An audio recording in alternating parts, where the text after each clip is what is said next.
Hi, I'm John Tierney and I'm a field archaeologist based in West Waterford. I'm Cork City originally, but I've been living down here for 20 years. Self-employed, work with a very small team. There's 4 or 5 of us, and we do archaeological projects all over the country. One of the main projects we're doing is called the Historic Graves Project, and what I'm going to talk to you about this evening is one aspect of that project. I'm here in a local graveyard to me at home. This is a place called Mill Churchquarter. The ruins of probably 13th century medieval parish church. Some headstones here behind us, more on the other side of the graveyard. And I'm going to start off a tour. We'll probably get to about 5 different burial grounds in the next hour. And we're going to investigate some of the themes that we've encountered in the last decade of working on the Historic Graves Project.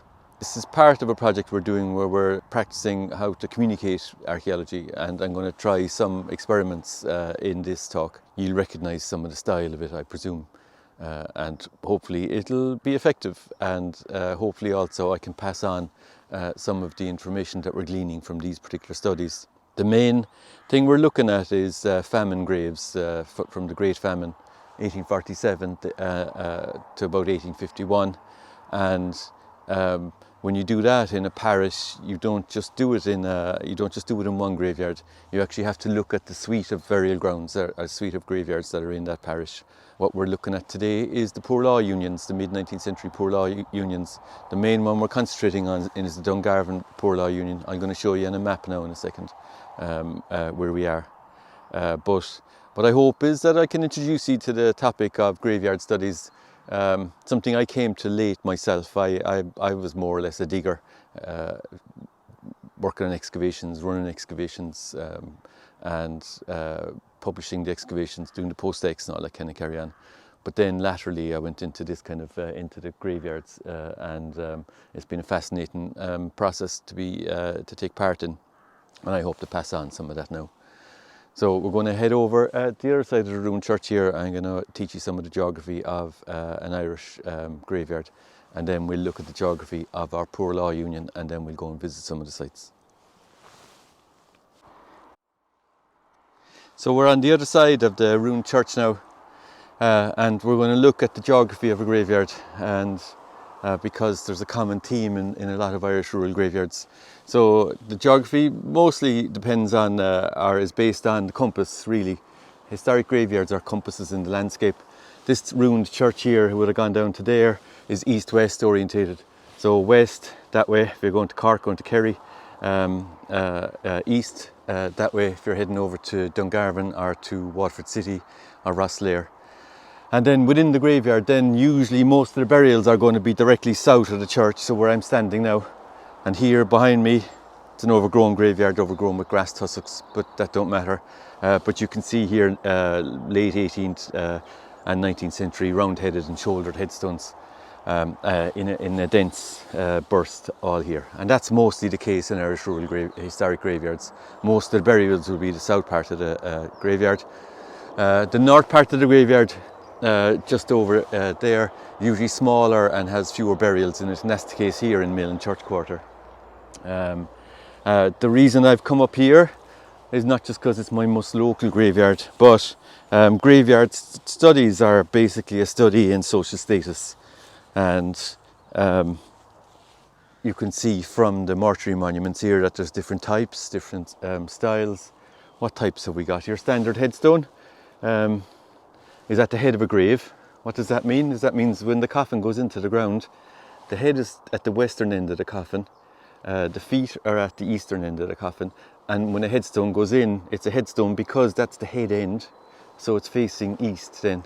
The reason we face east is because we're facing east for the rising sun. Here I am now in West Waterford, it's around 9:45. There's the sun, morning rising, so it would have risen over here, and these are facing that rising sun. In the Christian faith, you face the rising sun because the rising sun is in persona Christi. But as these are all about status, in the Christian faith, the important thing was to be buried inside in consecrated ground. Within society then, if you had status, then you indicated your status with the type of headstone that you had and that you could afford. And if you couldn't afford one, then sometimes you'd just use a little field stone, like these ones here, shaped. Maybe only brought out from the field at home to mark Grandad's grave. And then if you couldn't afford anything at all, then it was sufficient just to be buried in the consecrated ground. Now, we've been doing the Historic Graves project for the last decade, and it was a common theme that communities would tell us, so there's a particular area and they're the famine graves. And I was always dubious about that claim. I don't know why, I was just like initially dubious anyway, but I began to learn that the communities, they had a reason for saying that. And they said it about down here in this graveyard. You see these little wee stones here? They're not high status. This one is early. How can I tell it's early? Because we can read the headstones. We use the torch like this and we cast the light across the head of the stone. So Mary F.O. something, she's probably a Foley. And then it's usually who departed this life, and here we are down to bottom, 1762 or 1769. So a nice early headstone. Those mid 18th century, late 18th century headstones, and you're looking back into the main burial ground. But here in Mill Churchquarter, I was told that down here, in all this area here, that's where the famine graves are. And when you cut the grass here, and we do it occasionally every couple of years, when you cut the grass here, there are rows of little low field stones. And I began to realise that when a community is telling us that, oh, there's famine burials down there, we don't know which famine it is. The Great Famine was the 1845 to 52-ish, but there were plenty of other famines, almost generational in the country. So you can have, in these graveyards that are often 800 years old, if not older, you can have a lot of different famines represented in them. But if we look at Great Famine burials, it's potentially the case that people were buried here, perhaps by their family, probably by their family, in individual family graves. But this became this was the lower status part of the site, and potentially we have mid-19th century burials here associated with the famine. And it's just to try and understand these little stones that I started thinking about this. What kind of mortuary monuments are they? What kind of social status are they indicating? What kind of social upheavals and social changes? And what we're going to do now is we're going to follow other burials that relate to this period of the Great Famine, the 1840s, 1850s, here in West Waterford, and try and learn what we can about it.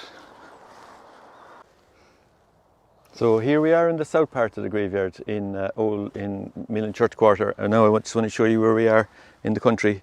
If we take this sheet of paper here and say that's the map of Ireland, then if you fold Ireland in half, Dungarvan is right down in the middle on the south coast, and Ardmore. So that's roughly where we are now.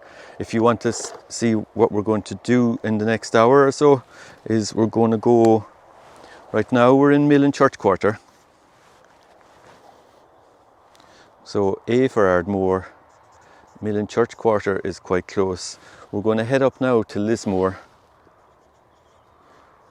Lismore is the next poor law union, but there's something interesting to see over there.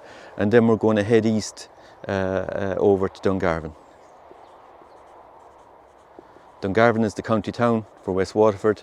In Dungarvan we're going to visit Kilrush, which is the old equivalent to this, the medieval graveyard there. And then we're also going to see a cholera grave, mass burial. And then after that we're going to head 3 miles south to a graveyard in Pulla. So we're going to do a triangle basically, and in the process we're going to investigate these mid-19th century burials. So Lismore, we're going to see something called a monster grave. Then we're going to see where people were buried before the workhouse burial grounds were developed, slightly earlier grave then.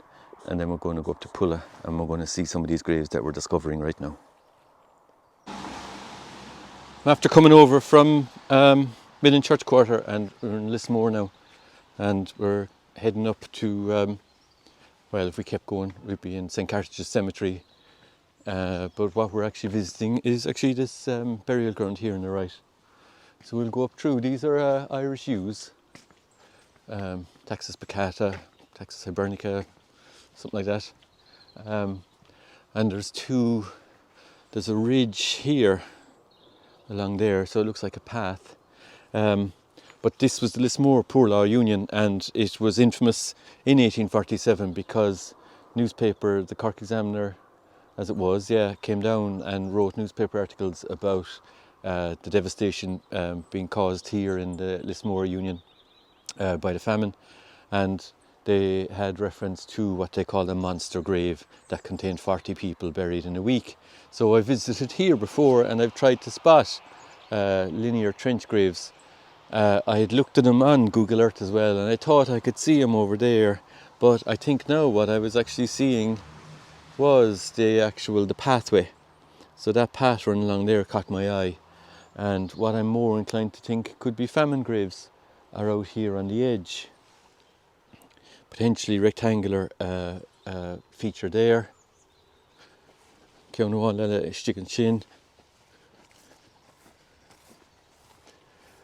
Now there's also something going on over there with the grass.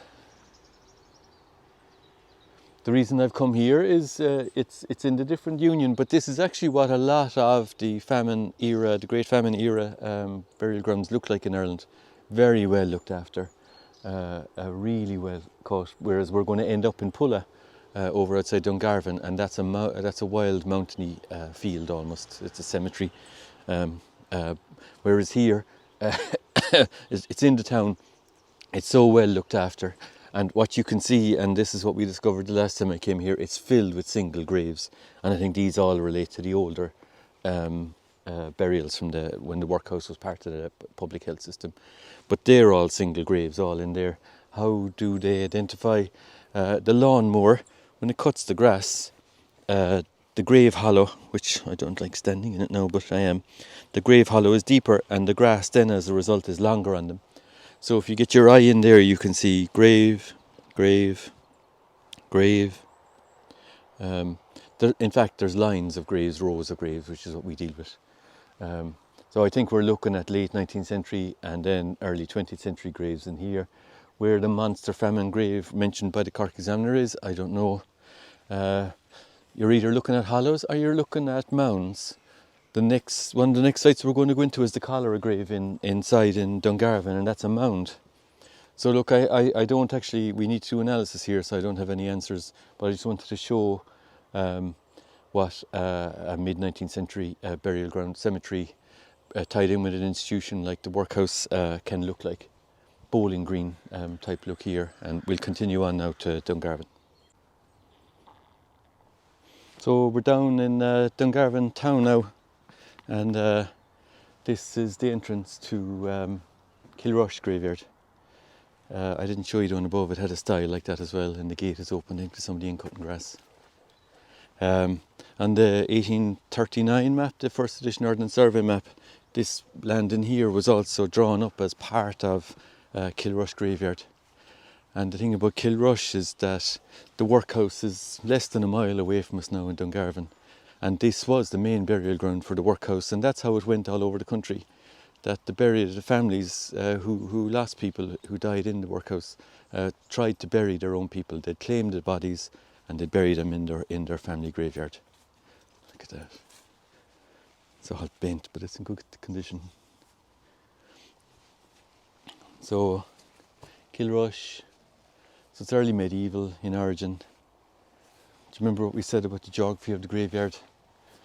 The church is east-west, which makes the church is east-west, so we're looking due east here now. So that's the south part of the graveyard, so we expect there to be more headstones down there. North part of the graveyard less. Oh crikey, I'd say there's going to be a funeral. I'd say that's what's going on. We won't be here long anyway. Now, this is... when you come into the graveyards, there's a lot going on in them. This one, it looks like a sarcophagus. So, a later medieval... Well, I thought it looked like a sarcophagus, but why is it so narrow there? A later, supposed to be, it's registered as a later medieval sarcophagus, which is basically a stone coffin where the body breaks down.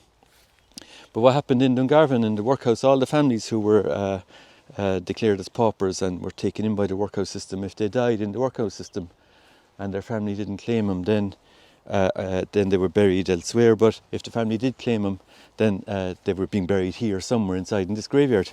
We spend our time looking in the graveyards to see can we spot those, and I can't really find any with any definition here inside in Kilrush. There looks like a rock cut feature there that's always caught my eye, but it's never very strong. Yeah, God love them, there's a funeral here today. So you can see these places, like this place is over 1,000 years old and it's being used still today. And that in the famine, we know there was from the work of the County Museum that there were a lot of burials taking place in here. Look at it, I just caught my eye now, look at the old. So this is an early medieval church. You can tell by the large stones, it's a common feature of the early medieval churches around here. So this is your pre-Anglo-Norman remains. I'd expect the burials to be here. I'd expect there to be lots of mid-19th century in here, but you can't really identify them. But they're there all right, and we know they're there from the records at the time, and families were burying their own people, and that's what the Irish wanted. And that was based on the old Irish parish system, bury your own people. But what happened with the famine was because of the arrival of the Poor Law Union, the institution had the Poor Law as an institution, Poor Law Unions and the guardians of the Poor Law, they had an institutional responsibility to bury people who weren't claimed by their families. So this is Kilrush. This is a partner to where we were up in Mill Churchquarter, because this is where families bury their people. Even during an epidemic or a famine, the families will still always try and bury their people. And things have really broken down when they can't. And that's where we're going to go to next, to have a look at when things break down.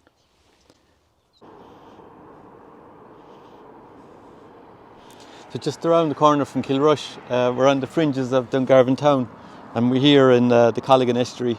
That's the Colligan River. Where is it? Can't see it too good there. There's an old cholera hospital there. I think that was kind of for the middle classes. It was a higher status cholera hospital over there. And then the ordinary cholera hospital was here behind us. That's now the Dungarvan Park Hotel. And then up beyond the roundabout there's a mass burial for cholera epidemic in the early 1830s. So the famine was, let's say, like 15 to 20 years after the cholera epidemic, but the approach to public health changing in that first half of the 19th century. And we're going to go up now and see how they handled dealing with large amounts of epidemic deaths, and then contrast those with the next site after that, which is the workhouse burial ground. So I'm not deliberately just showing the dashboard of my van, but we're just driving up now. This is the main N25. This is the national route, Waterford to Cork. Dungarvan town is straight on from us now, and we're here just going to skirt around. Going to stay here on this more modern section, and we're going to pull in and see quite an unusual type of site, a mass burial context. Pull in here now.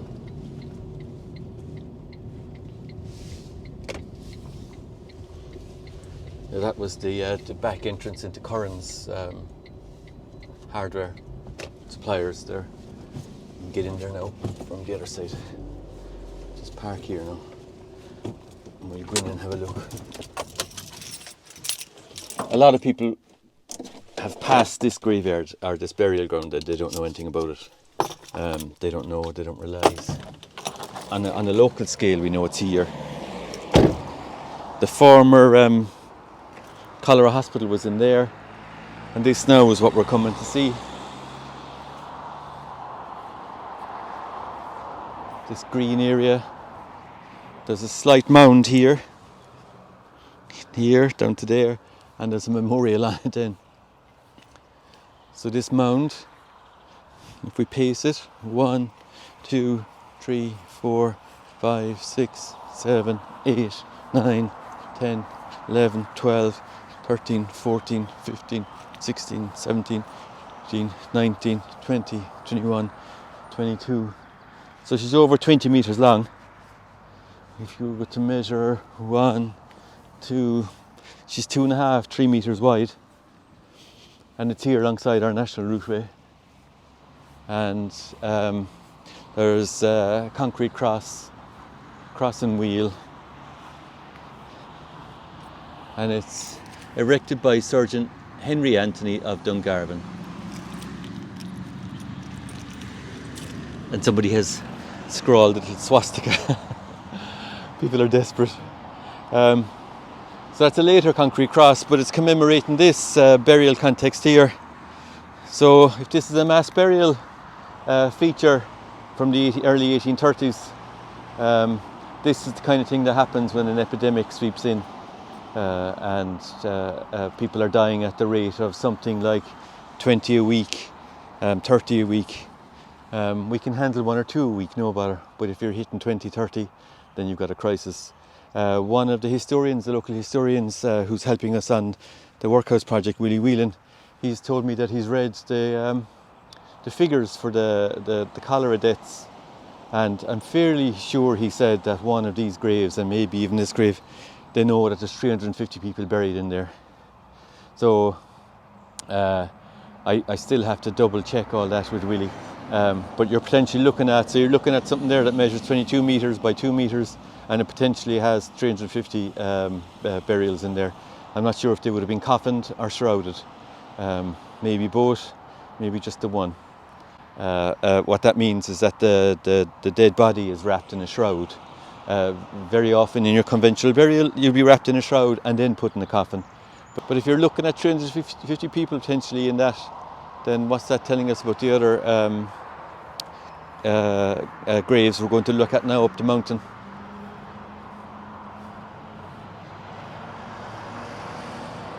Just see what's on the other side.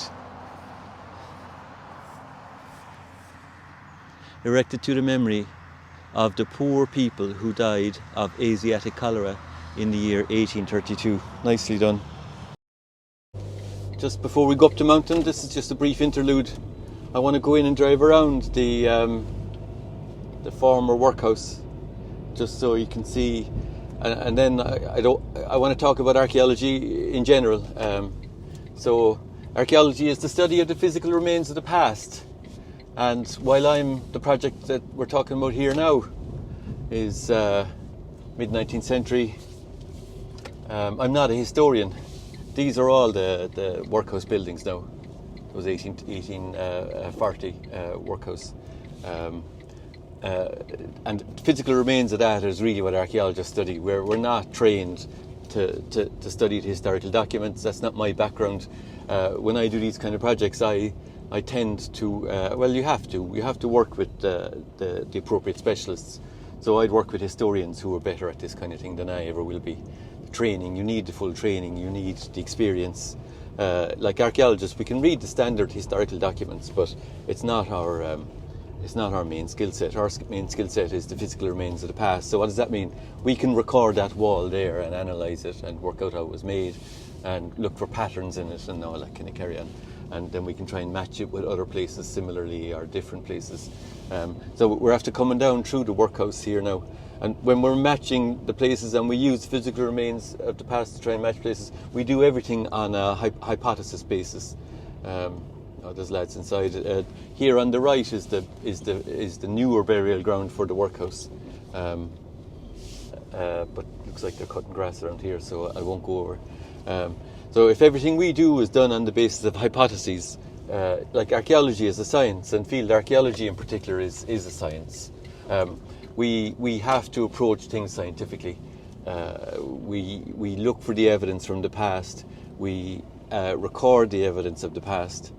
We record it in a structured manner, and then we test the evidence of the past. We use the evidence of the past to test different hypotheses.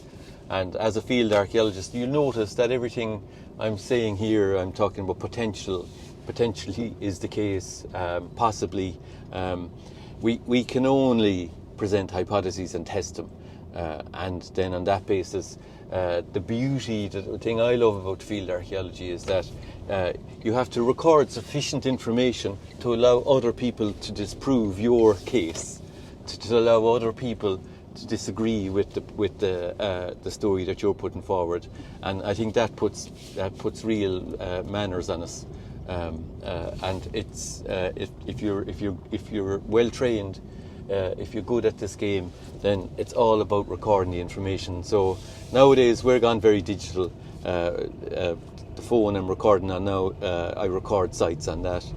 We record on an iPad. We use drones. We use LIDAR, which is what we're going to do up the mountain now. I'm going to talk about that. But fundamentally what we do is we gather data, and the main tools we use are actually clipboards and folders, A4 lever arch folders. Everything we do, we make a paper record of it. If we have a digital copy, that's just a copy. It's the paper record is our primary thing. And we then gather it in a systematic manner, always with the proviso that other people can use our data to disagree with us.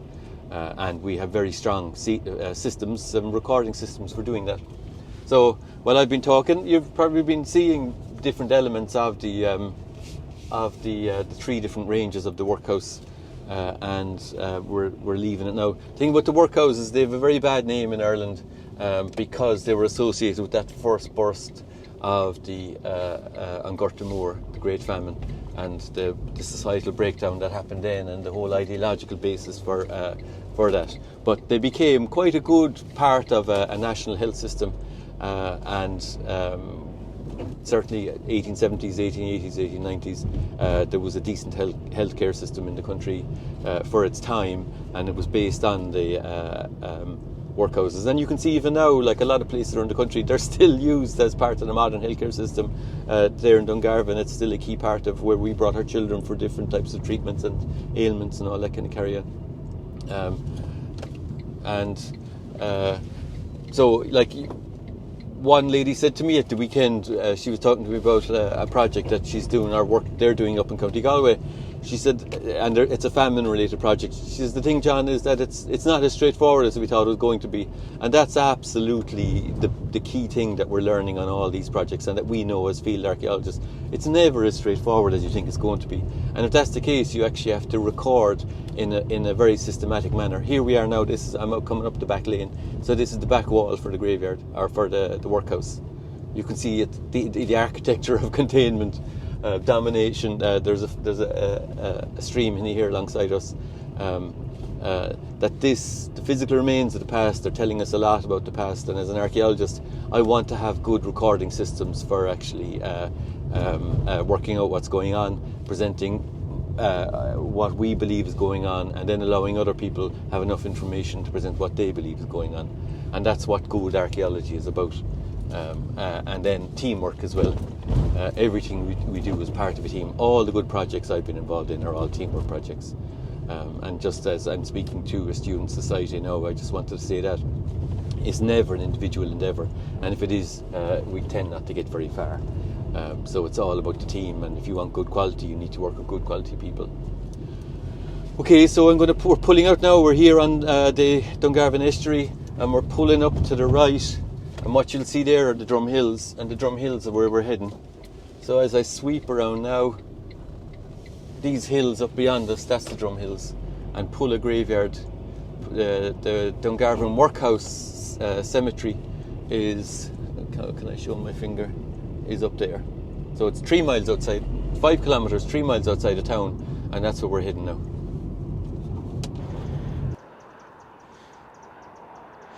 So I'm up on the Drum Hills now, and the road behind me there, that's the N25, and we're looking down into Dungarvan Bay. That's the town of Dungarvan. There in the Monavulla Hills, and the Cumra's behind them, and the Knockmill Downs over there.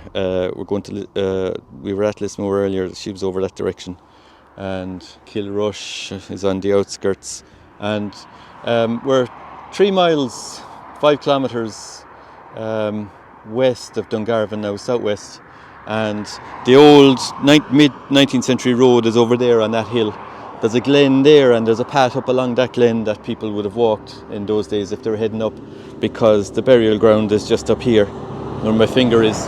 I'm going to insert a 2-minute tip from RT, from a news report RT did on this next project for us, and I'll stick that in now, and then I'll talk through actually a bit more detail in terms of what we're doing in there. Welcome back. An archaeological survey of a 19th century graveyard in County Waterford has taken experts by surprise, leading to over 300 individual graves being mapped already. It's believed there could be more than 3,000 famine victims buried in the single field on the edge of the Waterford Gaeltacht. As a lockdown project, archaeologist John Tierney took an interest in workhouse graveyards, such as this field outside Dungarvan. With research funding from the Royal Irish Academy, he and colleagues commissioned drone surveys and LIDAR, or light-based technology, to study 19th century graves. The local people knew a lot about it, but we know roughly how many people were buried here, but we don't know where the graves are. It was in use until about the 1930s out of the workhouse county home, but you can see that there's a good rich biodiversity after developing here, but it's masking the graves. The work so far has mapped over 300 distinct graves, but the entire site holds many more. We know that between 1845 and 1855, 3,000 people died within the workhouse system in Dungarvan alone. So it would not be outside the bounds of possibility this graveyard could be holding 3,000 people from that era. The findings are causing much interest in the area around Dungarvan and the County Waterford Gaeltacht. Next year is the 175th anniversary of 1847, and by involving the local schools from Dungarvan, Ardmore, Online and Cashmore, they can make a reconnection with the local history by coming to the site, by perhaps marking some of the graves that are hitherto been unmarked. Conor Kane, RT News, Pulla in County Waterford. We're in Pulla Cemetery, and this is the workhouse cemetery. It was opened in 1847, around November 1847, and we're right in it now. I just mentioned the people of An Gaeltacht on Rhine, Hús Shaw, and they call this Reilig tSlé, the graveyard of the hill. And it was a small pocket of the Villiers Stewart landlord family, and they donated this piece of land as a burial ground because Dungarvan and Kilrush were overwhelmed with the amount of people dying in 1847. So Dungarvan down that direction, and here everything you can see around us here now is the cemetery. It's the best thing, and I mean it genuinely, it's an oasis of biodiversity. So if you were looking at this just only about the people and commemoration, you'd say, oh, cut all the grass and get rid of the brambles and remove the gorse and all that stuff, but that's not actually how it works. Like I said, it's not as straightforward as we thought. We need to balance, when you're looking at sites like this, you need to balance a whole range of factors, including climate change and biodiversity. So there's actually an opportunity here in the fact that it's overgrown. The problem is that it is overgrown. The problem for me as an archaeologist is that it is overgrown. I started coming in here during lockdown. My daughter was doing a project, her Leaving Cert project on the workhouse system, and we called in here just to see what different elements of the workhouse system, and for the life of me, I just couldn't see graves in here. I was able to potentially identify a couple of long graves down in this area here, and we'll go into that in a minute, and down here. But I couldn't see anything elsewhere in the rest of the graveyard, the rest of the cemetery. And what we had to do was we had to come up with an idea, and the idea was we'll try non-invasive survey methods.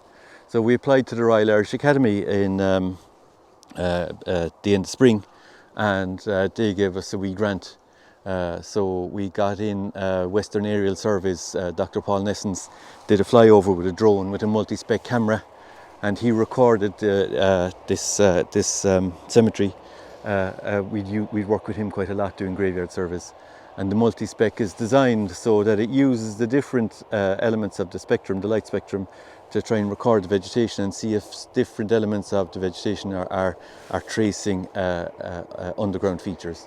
And that's what we were at with that. And then Dr. Steve Davis of UCD Archaeology Department, he went through the there's an online LIDAR data set.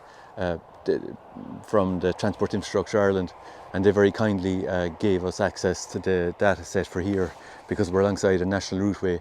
This area was covered by a LIDAR survey, and Dr. Steve Davis analysed that, and it was only when we had the LIDAR, and I'll show you now in a minute what we found, that we realised how to read this place in here. I've been doing graveyard service for 10 years now. I've been in, I don't know, 400, 500 graveyards, and I've recorded tens of thousands of graves, and I've got my eye in good at spotting graves, but this place was confounding me. Where she is. So we're going to walk over through the graveyard. I'm going to bring the scythe. This is one of the main tools that we use now with the graveyard surveys, and it's just a nice way of cutting the grass. No strimmer, no noise. Nice and calm and slow. And we're going to walk over here for a particular reason. As I was walking over here previously, I was thinking, okay, the ground is very uneven. How am I going to read it? How am I going to understand it? And now what we've realised is actually the reason it's uneven, the reason it undulates, is because these are all graves under our feet. And I'll demonstrate that in a moment.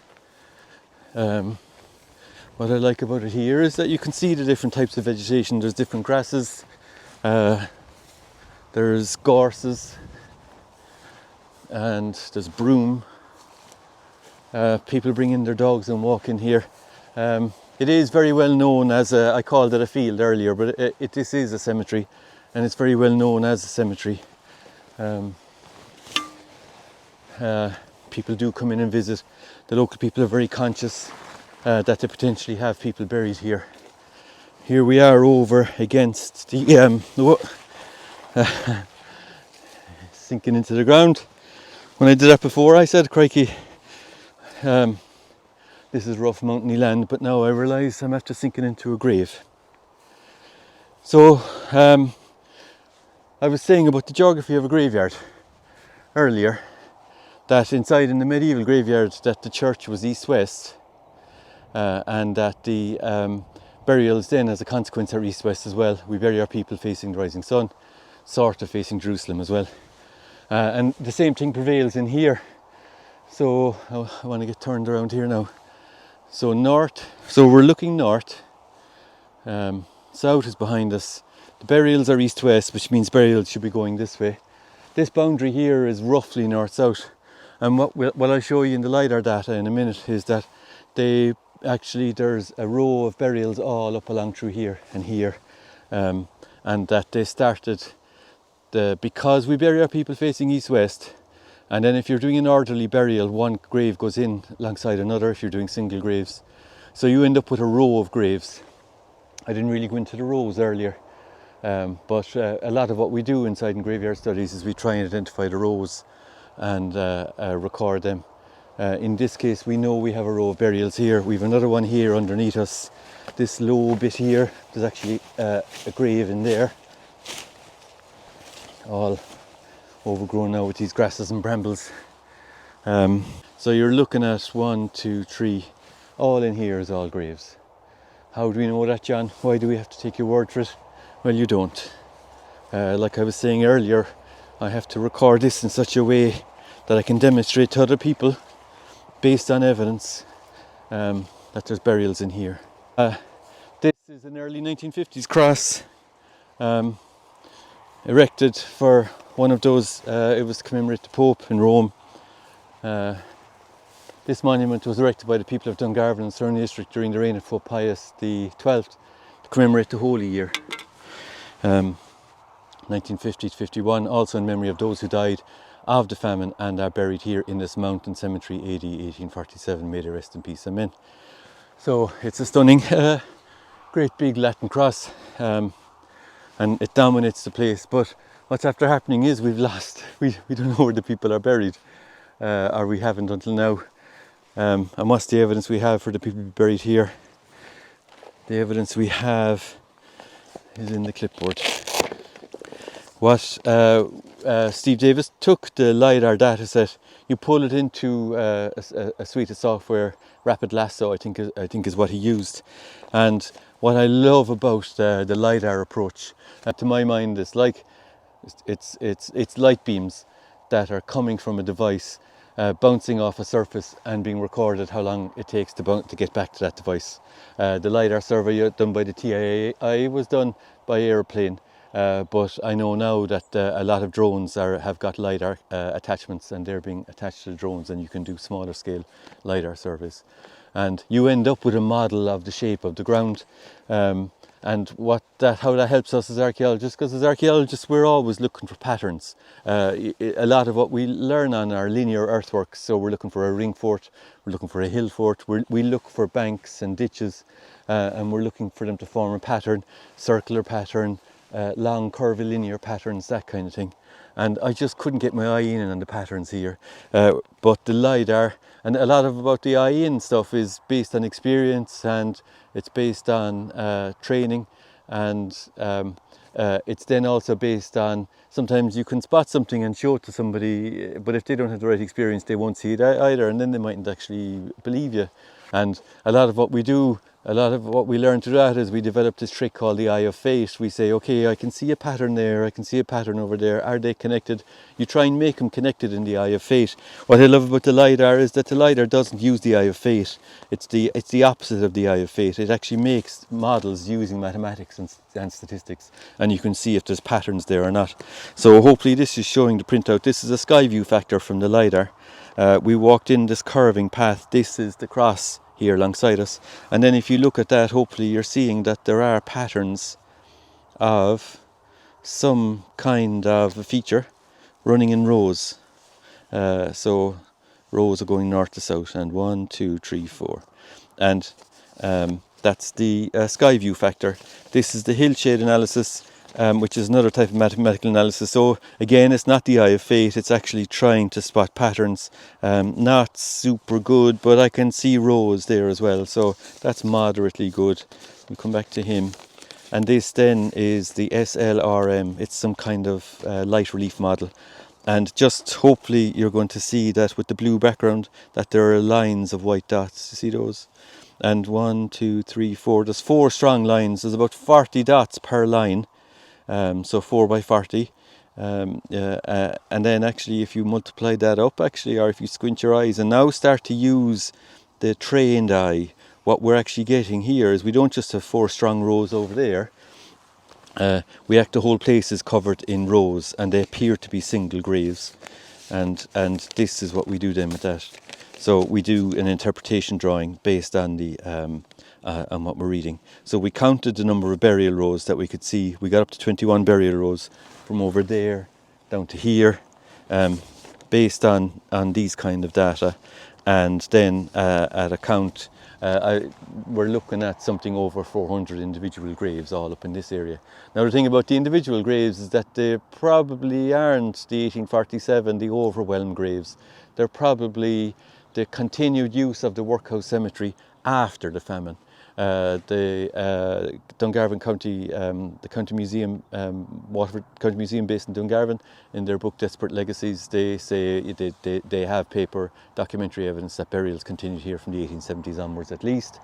So I, just as a hypothesis, I'm suspecting that everything we're seeing around us here in these 3 acres are the post-1870 burials, and they're individual graves buried in rows just like we have here, and then that we're now expecting that we'll get the famine graves down here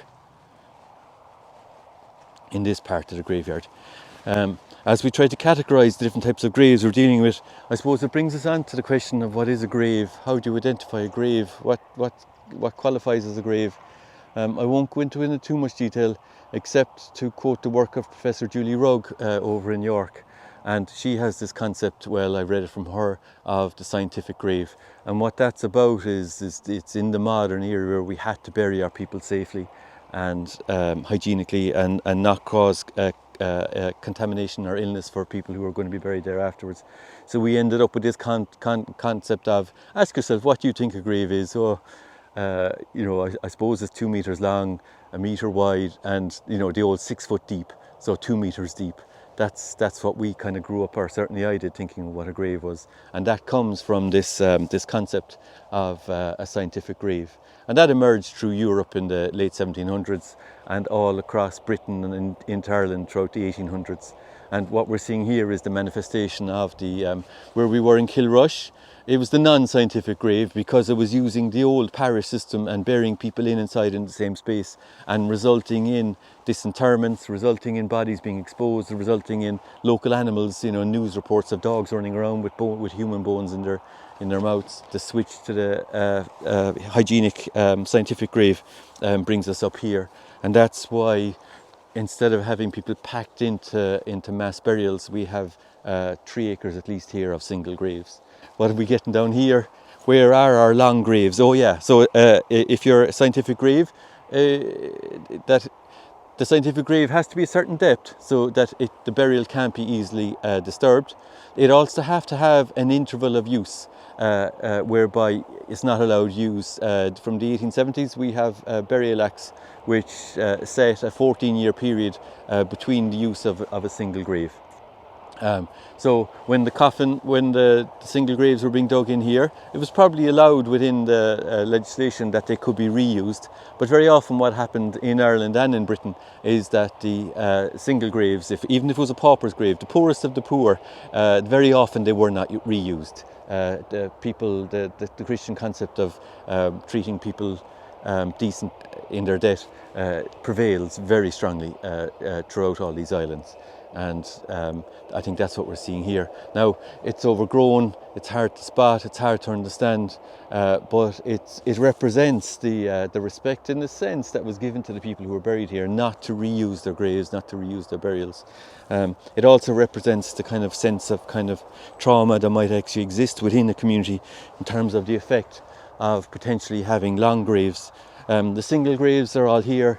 We can get our eye in. If you saw us on the video, myself and Martha were raking and we're cutting in here. There's actually, we were cutting in here. There's a wee grave here. I'm walking down into it now, and here there's a grave there. It's facing east, so I'm now at the head of the grave. There's no headstone, but that's the grave there, and there's another one just beyond it.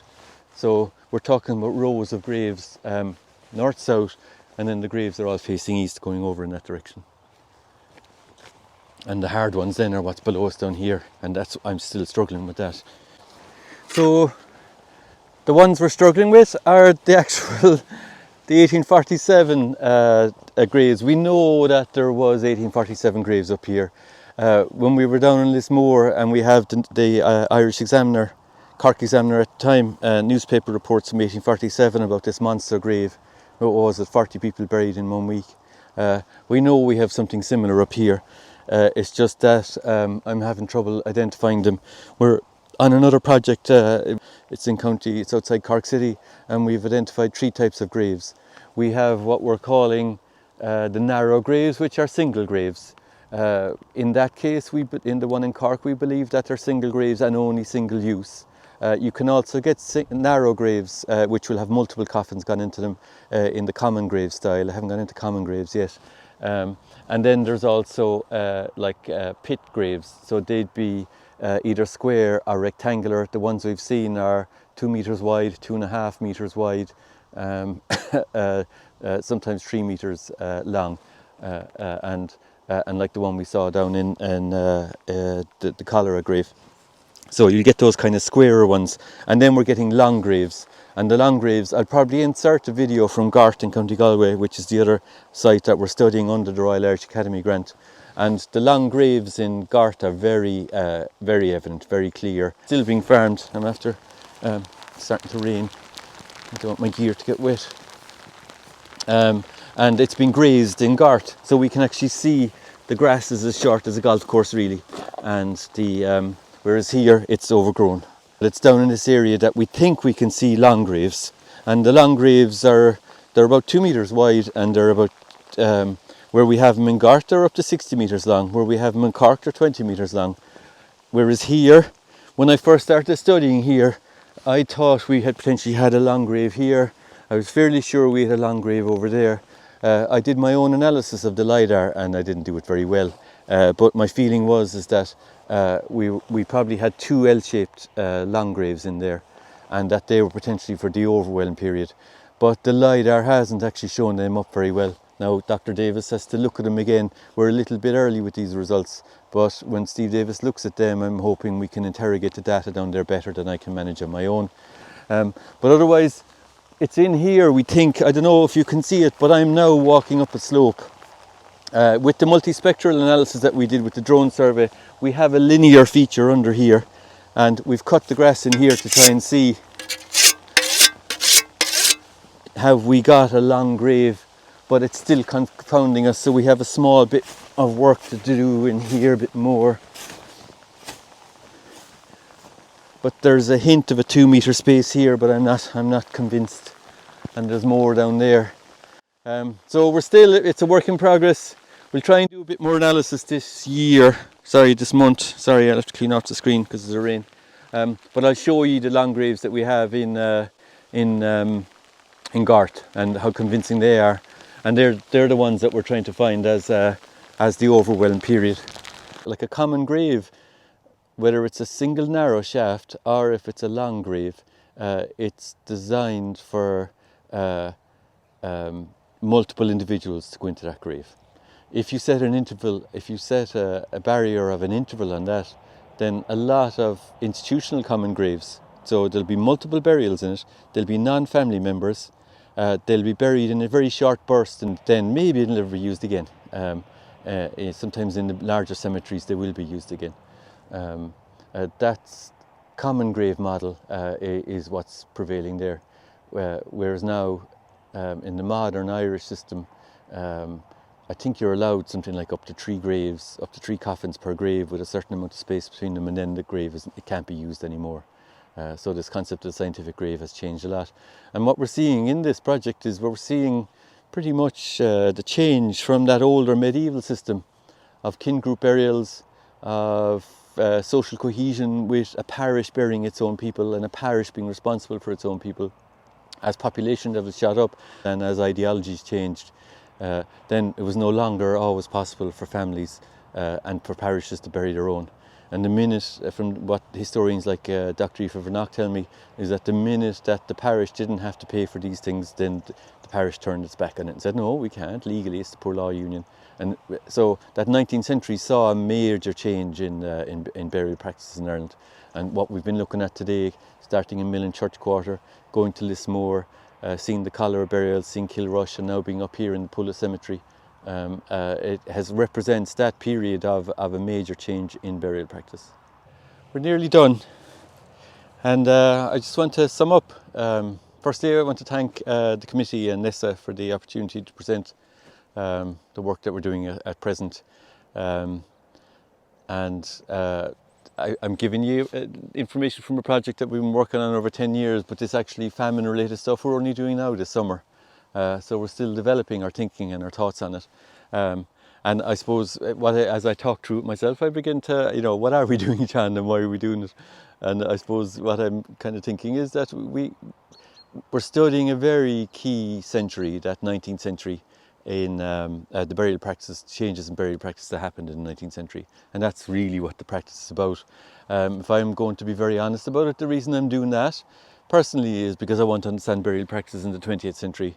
I started doing archaeology because it was all about the past, and I didn't want to do modern stuff, whereas now I'm at it long enough now, since the mid-80s, that I'm finally old enough, mature enough to do the more modern stuff. There's